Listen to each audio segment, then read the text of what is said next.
जय माता दी। हे माता रानी, जो भी भक्त इस वीडियो को देख रहे हैं उनके जीवन में अखंड सौभाग्य देना और पुत्र पौत्र में हमेशा वृद्धि करना और जीवन में सदा सर्वदा खुशियां बनाए रहना। आप सभी भक्तों को जय माता दी। पावन पवित्र नवरात्रियां 22 सितंबर से शुरू हो रही हैं और इस बार नवरात्रियां बहुत शुभ और श्रेष्ठ है। आइए जानते हैं पूजा का शुभ मुहूर्त, घट स्थापना, कलश स्थापना कैसे की जाती है, हवन की क्या विधि है, सुहाग कैसे लिया जाता है। पूरे 9 दिनों के सब नियम इस वीडियो में शुरू से लेकर अंत तक के आपको जानने समझने को मिलेंगे। इस वीडियो को पूरा देख लेंगे तो मन में कोई शंका दुविधा रहेगी नहीं। तो आरंभ करते हैं। सबसे पहले 22 सितंबर को आप माता की चौकी एक ऐसे स्थान पर लगाएं जहां पर आपको सब सामग्री को 9 दिन तक ही रखना होगा। अभी मैं जो माता की चौकी लगा रही हूं इसमें मैंने एक जो है सुंदर भाव सच्चे मन से कलश लिया हुआ है। आप सोच रहे होंगे दीदी अभी तो आपने पीला दिखाया था, अब लाल कैसे? देखिए, बार बार कलश को जो है मैं नहीं कर सकती थी, तो पहले जो बना हुआ वीडियो है उसी में से छोटा सा पार्ट में कट कर इसमें लगा रही हूँ कलश स्थापना का। इसके अलावा पूरा पार्ट जो है बिल्कुल नया है, तो वीडियो को पूरा देख लीजिएगा। बस आपसे अनुरोध है अंत तक बने रहें। सबसे पहले पूजा के स्थल को साफ सुथरा गंगा जल मिश्रित जल से छिड़काव करें। नवरात्रि के प्रथम दिन भी आप सभी अपने घर पर गंगा जल गौमूत्र का छिड़काव कर घर के दरवाजे पर हल्दी कुमकुम का स्वास्तिक बनाएं। भले ही पूरे 9 दिनों के व्रत करें या प्रथम या अंतिम दिन करें, इच्छा आपकी है, अपनी सामर्थ्य अनुसार इस व्रत को करें। व्रत में क्या खाना चाहिए इससे पहले वीडियो दिया जा चुका है। एक कलश जिसमें गंगा जल मिश्रित जल भरना है।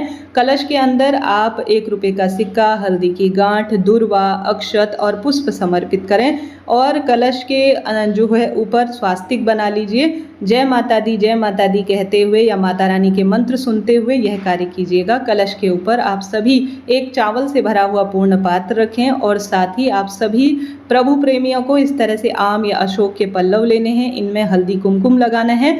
कठोर पल्लव लीजिएगा ताकि 9 दिन तक वह सूखे नहीं। बिल्कुल मुलायम पल्लव लेंगे तो वह जल्दी खंडित हो जाते, सूख से जाते हैं। अब नारियल में आप सभी को एक स्वास्तिक बनाना है या हल्दी कुमकुम का सरलतम तरीके से तिलक लगाना है, उस पर मौली बांध लेनी है।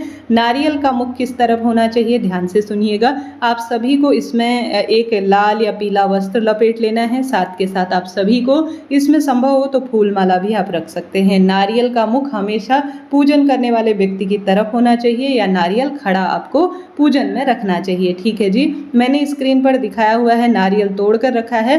नारियल का जो है जहाँ से वह तीखा सा होता है वह उसकी पिछला वाला हिस्सा जाना जाता है। नारियल जहाँ से काटा जाता है, आपके पास जो नारियल होगा आपको स्वयं ही दिख जाएगा, वह उसका मुख है।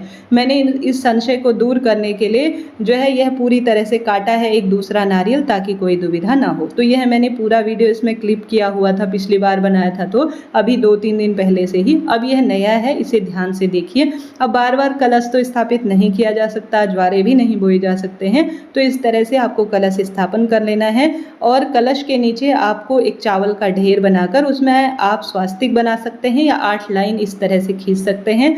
एक मिट्टी का पात्र जिसमें आपको शुद्ध मिट्टी लेनी है और गेहूं और ज्वारे इस तरह से बो देने हैं, स्क्रीन पर मैंने दिखाया है। और उस कुंडे में भी आपको हल्दी और कुमकुम की छोटी छोटी बिंदी बनानी है। अब आपको माता रानी का जो स्वरूप है, साथ ही गणपति का जो स्वरूप है, उन्हें विराजमान कर लेना है। चावल का आसन देकर माता रानी का स्वरूप ध्यान करते हुए आपको सबसे पहले स्नान का भाव करते हुए जल का छींटन देना है। अगर आपके पास माता रानी का जो है कांसे का, तांबे का बना हुआ स्वरूप है तो आप पंचामृत से स्नान करा सकते हैं, नहीं तो शुद्ध जल से जल के छींटे दे दीजिए। उसके बाद गणपति और माता रानी को वस्त्र रूपी कलावा समर्पित करें, चुन्नी समर्पित करें। साथ ही गणपति गजानन को रोली, चंदन, मौली, अक्षत सभी चीजें समर्पित करें। इसी तरह से माता की मूर्ति और माता के अस्त्र शस्त्र और माता के सिंह पर भी रोली, चंदन, मौली, अक्षत समर्पित करें। दीप देवता पर भी रोली चंदन लगाएं और जो कलश स्थापित किया है उस पर भी रोली, चंदन, मौली आप लगा लीजिएगा। जो इस बार कलश स्थापना का शुभ मुहूर्त है वह सुबह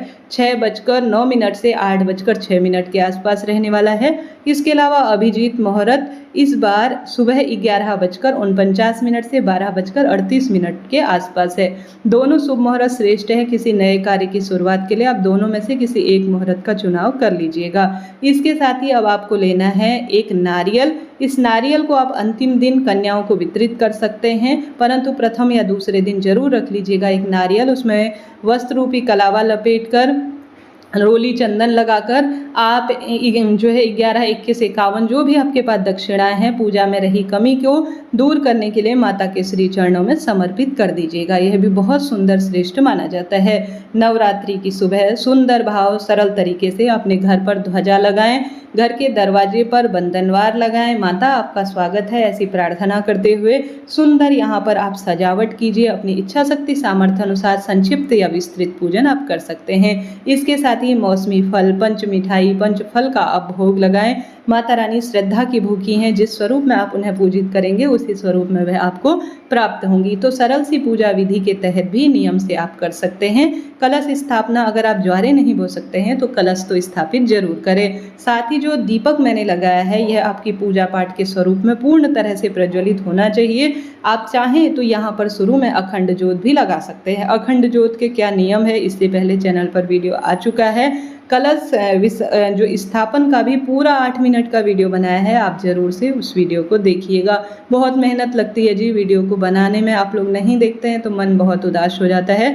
एक आपको लेना है इस तरह से पान का पत्ता, या बाजार में मीठा पान भी मिल जाता है। पान में आप सभी विशेष तौर पर बताशा, लौंग, इलायची रखकर माँ को समर्पित करें। इसे बाद में हवन के रूप में भी प्रयोग लेना बहुत शुभ माना जाता है, परंतु माता रानी बताशा, लौंग, इलायची को पाकर प्रसन्न हो जाती हैं। आप सभी को इस तरह से एक जो है आप दुर्गा चालीसा या दुर्गा सप्तशती का पाठ करते हैं तो पुस्तक को भी माता के स्थल पर रखें और साथ ही इस पर भी पुस्तक पूजन किया जाता है। रोली चंदन मोली समर्पित करें और सुंदर भाव सच्चे मन से पूजन करें। अब हवन की बारी। बहुत सरल होता है हवन प्रक्रिया करना। हवन के रूप में इस तरह से कंडे ऑनलाइन ऑफलाइन सब जगह मिल जाते हैं। कंडे ना मिले तो कपूर या जो नारियल का एक टुकड़ा होता है, खोफरा जिसे कहा जाता है, उसे भी आप अग्नि में प्रज्वलित कर कर उसमें अग्नि सुलगा सकते हैं सरलतम तरीके से। बाजार में इस तरह हवन की सामग्री मिल जाती है, आप ले लीजिएगा। रोज सुबह शाम या एक समय भी हवन कर लेते हैं या अष्टमी नवमी पर भी हवन करते हैं तो बहुत शुभ माना जाता है। सबसे पहली जो आहुति दी जाएगी वह गौरी और गणेश जी के नाम की दी जाएगी। तो 2 आहुति आपको सबसे पहले घी की देनी है और साथ ही आप सभी को इसके बाद जो 9 आहुति देनी है वह माता रानी के स्वरूप के नाम से आपको देनी है। ठीक है, माता रानी के जितने स्वरूप हैं उनके नाम से आप आहुति दीजिएगा। अपनी कुल देवी के नाम से भी आप आहुति दे सकते हैं। अपने इष्ट पितर देवी देवताओं के नाम से, पंच देवी देवताओं के नाम से आपको आहुति देनी चाहिए। आहुति देते समय आप देख पा रहे होंगे हाथ मैंने कैसे किया है। हवन प्रक्रिया में इसे मृगी मुद्रा कहा जाता है और यही हवन की सर्वश्रेष्ठ नियम के तहत आता है।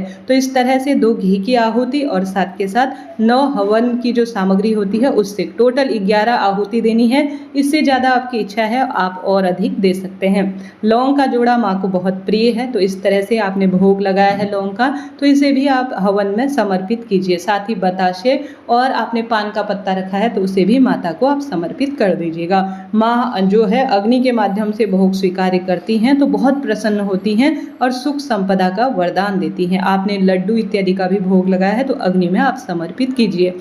और जो हमारे घर पर हवन होता है तो उससे तो एक अलग ही सकारात्मकता हमारे घर परिवार में आ जाती है। अब एक दूसरा कपूर का या एक दूसरा और साथ में दीपक आप लीजिए। माता रानी की आरती, जो आरती होती है, अम्बे तू है जगदम्बे काली, जय दुर्गे खप्पर वाली, या इसके अलावा दूसरी आरती होती है उससे माता रानी की आरती गा लीजिए परिवार के साथ। एक शुद्ध जल का लोटा लेकर 3 बार जो हवन है या जो दीपक आपने प्रज्वलित कर रखे हैं उनके ऊपर से जमीन पर आपको इस तरह से जल शीतलीकरण करते हुए छोड़ देना है।